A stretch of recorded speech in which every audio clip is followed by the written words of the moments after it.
Assalamualaikum warahmatullahi wabarakatuh.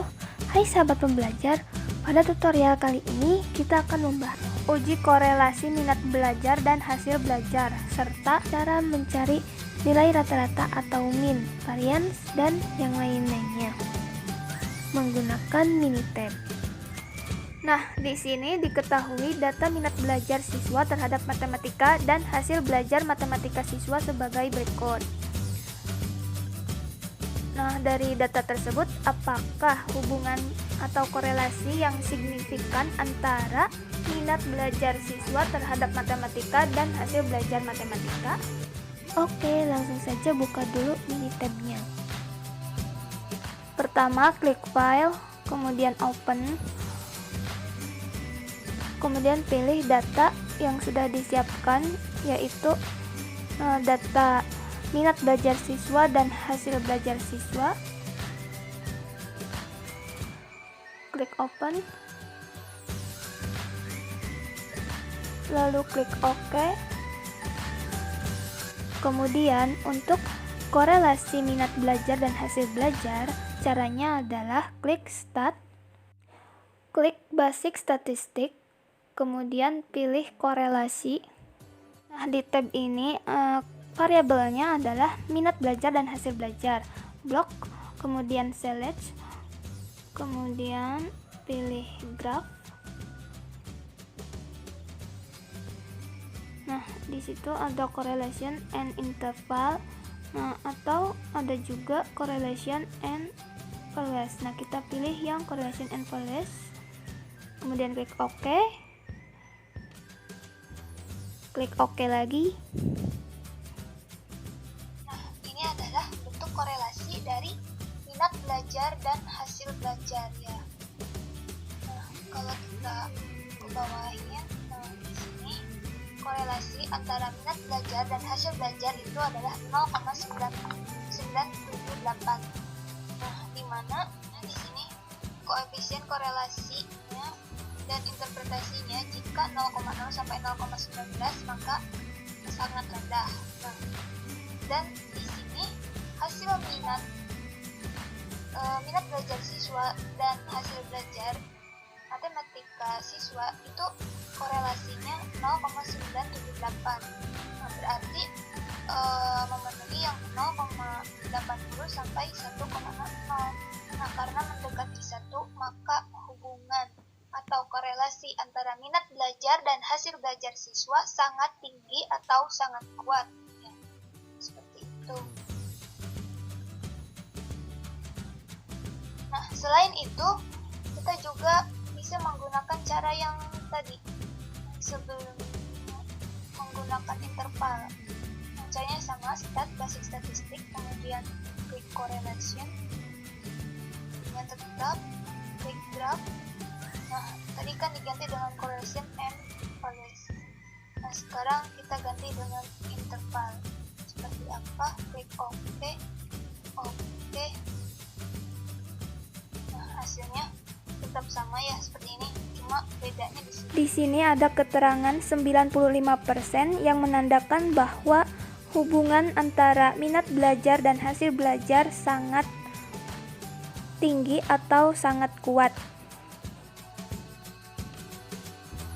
Selanjutnya tentang eksplorasi data, yaitu min, median, kuartil 3, kuartil 1, standar deviasi, dan lainnya. Pertama, kita input dulu datanya. Sebelumnya harus pastikan dulu kita sudah mempunyai datanya. Nah, di sini saya akan menggunakan data minat belajar siswa. Klik file, open,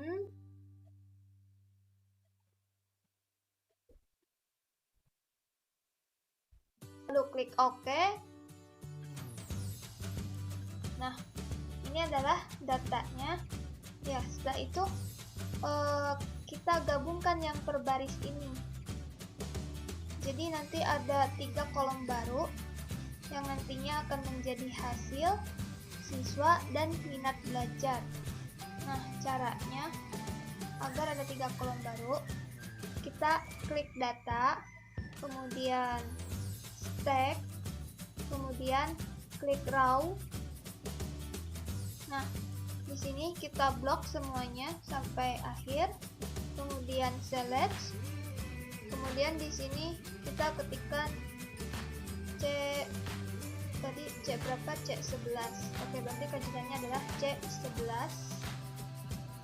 Kemudian ininya centang, sininya C12, centang lagi C13.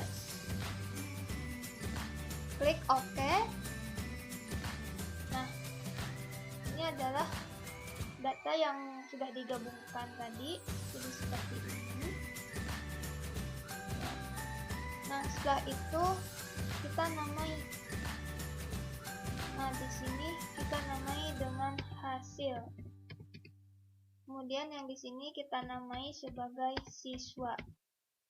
Nah, berarti di sini kan ada siswa pertama. Nah, ini siswa pertama semua nilainya mulai dari item minat belajar pertama sampai 9. Ya, ini tuh nilai-nilai yang siswa yang pertama, nah sampai sini. Nah, kemudian ini siswa yang kedua dan seterusnya ya seperti itu. Nah, oke, sekarang kita namai yang ininya adalah sebagai minat belajar.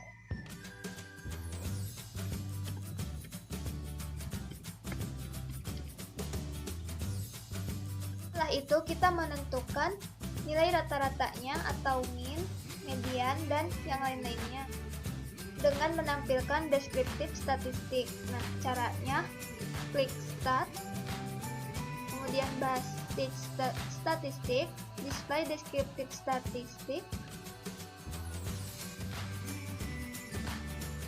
Nah, di variabel ini kita klik yang hasil, kemudian select, kemudian yang by variabelnya kita klik yang minat belajarnya,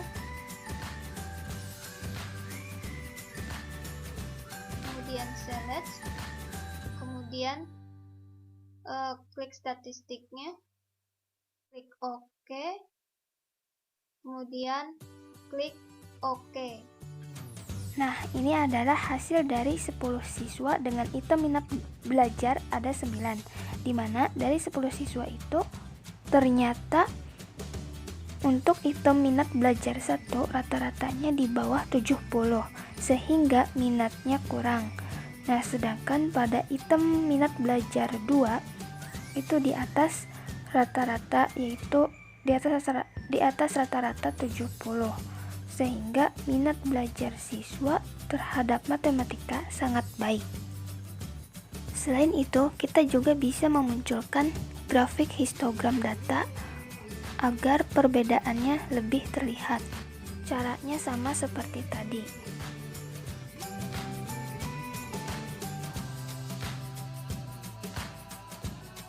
Kemudian graf, kemudian nah ini grafiknya itu ada histogram dari datanya, histogram data dengan kurva normal dan box plot dari data. Kemudian klik OK. Nah, ini adalah statistik deskripsinya. Dan ini bentuk histogramnya item minat belajar 1 sampai 9. Kemudian ada histogram kurva normal. Nah, seperti ini. Kemudian ada box plot of hasil ya untuk masing-masing item minat belajar. Nah, yang ini adalah item minat belajar 1, box plotnya seperti ini, dan seterusnya sampai item minat belajar 9. Selain itu ada deskriptif statistik yang lebih singkatnya, yaitu menggunakan summary of data. Nah, caranya sama, ya langsung saja klik start, basic statistik, kemudian grafik summary. Nah, di sini variabelnya kita pilih yang hasil, select, kemudian yang by variabelnya kita pilih minat belajar, select, kemudian klik OK, Nah, ini adalah bentuk grafik sumeriknya atau rangkuman laporan dari hasil. Nah, jadi di situ udah ada histogramnya, terus ada histogram dengan kurva normalnya. Kemudian ada mean, varian, standar deviasi, nilai maksimum, minimum. Dan ini adalah bentuk box plot dari item minat belajar yang pertama. Nah, dan item minat belajar yang kedua ada di bawahnya dan seterusnya sampai item minat belajar 9. Oke, tutorial kali ini cukup sampai di sini. Kurang lebihnya mohon maaf. Wassalamualaikum warahmatullahi wabarakatuh.